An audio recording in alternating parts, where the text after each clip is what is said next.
virgin coconut oil. Ilan po? Pagbilan nga ng isa. Pabili po ng virgin coconut Isang oil. virgin coconut oil. Ilan virgin coconut oil.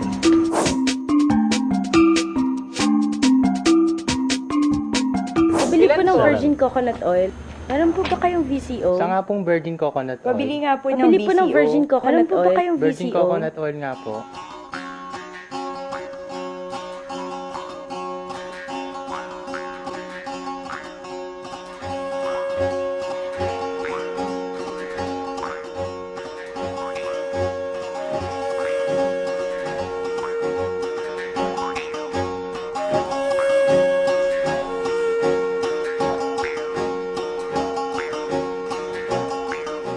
Talaga, Kaka?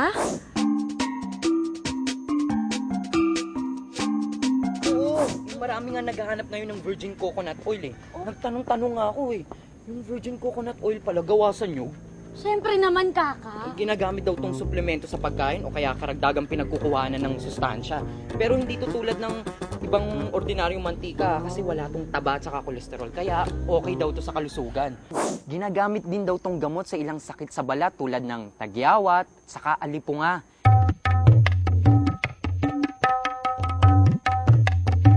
Maganda nga din daw to sa pag-aalaga ng buhok at katawan.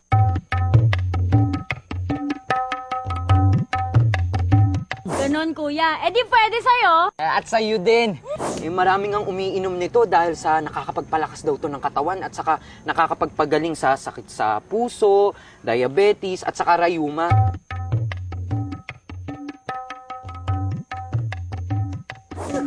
Marami na nga bumibili ngayon ng virgin coconut oil eh. Alam mo, narinig ko ha, pati sa ibang bansa, marami na rin naghahanap ng virgin coconut oil.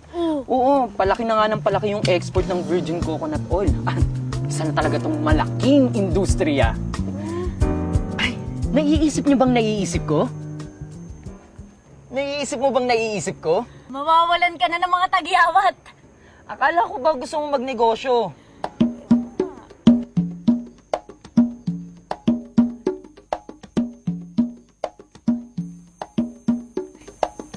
Nakikita mo bang nakikita ko? Ito ang negosyong sisimulan natin. Ay, maraming taong naghahanap ng ganyang produkto at marami tayong mapagkukuhanan ng nyog. Pwede. Tingnan natin kung pwede. Pag-aralan nga natin. Tara, sama kayo.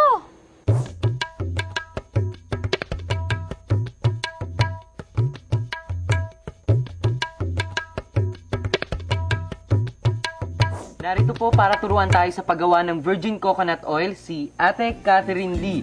Siya po ang nutritionist at dietitian and one of the directors ng Coco Vida Virgin Coconut Oil. Pero bago natin matutunan ang paggawa nito, Ate Cathy, magandang negosyo ba ang virgin coconut oil? Oo naman, Sarah. Magandang negosyo ito kahit para sa mga batang tulad ninyo. Kasi una, marami ang naghahanap at gustong bumili nito. Tapos, maraming mapagkukuhaan ng materyales.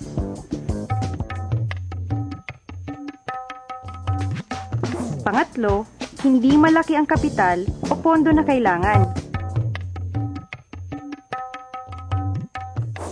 Pang-apat, pwede itong gawin sa bahay tulad nito.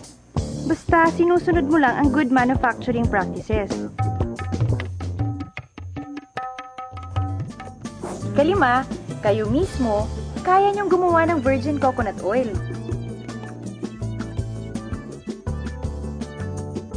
Nadinig niyo yun? Pwede kang magnegosyo ng virgin coconut oil kahit wala kang malaking halaga ng pera, trabahador o factory. Wow, mukhang pwede kang negosyo itong virgin coconut oil Ate Catherine, mahirap po bang gumawa ng virgin coconut oil? Para sa taong masipag at matyaga, hindi. Pwede kang magkamali sa umpisa, pero kung interesado at determinado ka, matututunan mo rin ang paggawa ng virgin coconut oil. Ate, pwede niyo po ba kaming turuan kung paano gumawa? Tara, sama kayo!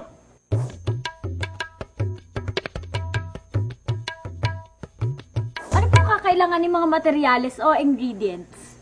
Para sa isang bote ng 60 ml na virgin coconut oil, kailangan natin ng 3 nyog.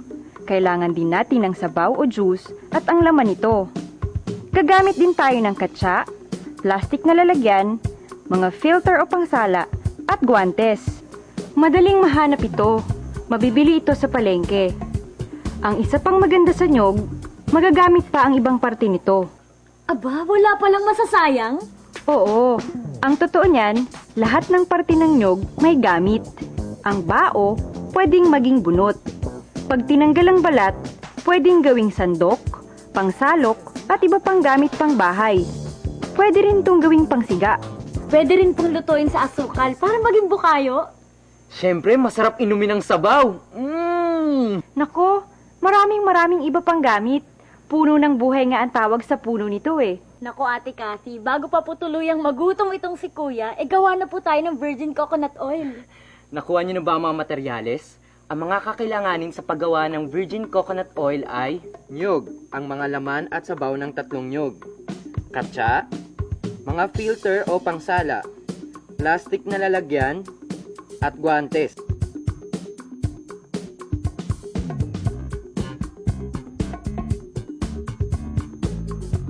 Ngayong handa na ang mga kailangang materyales, sabay na tayong gumawa ng virgin coconut oil. O sige, maghugas ng kamay gamit ang tubig at sabon.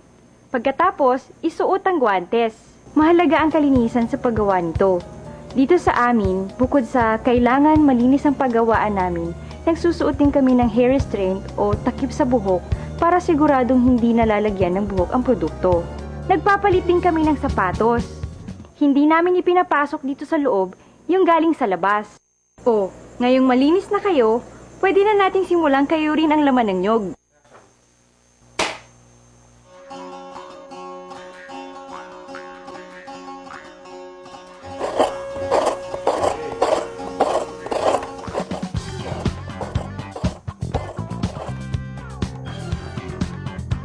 Ihalo ang kinayod na nyog at sabaw nito sa isang malinis na lalagyan hanggang lumambot ang nyog.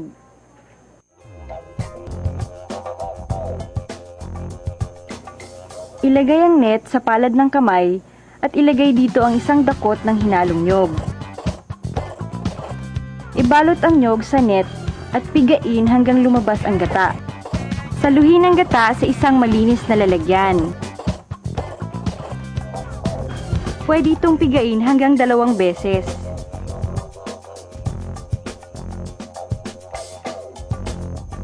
Takpan nyo ng mahigpit ang lalagyan ng naipong gata. Tapos, itabi nyo ito at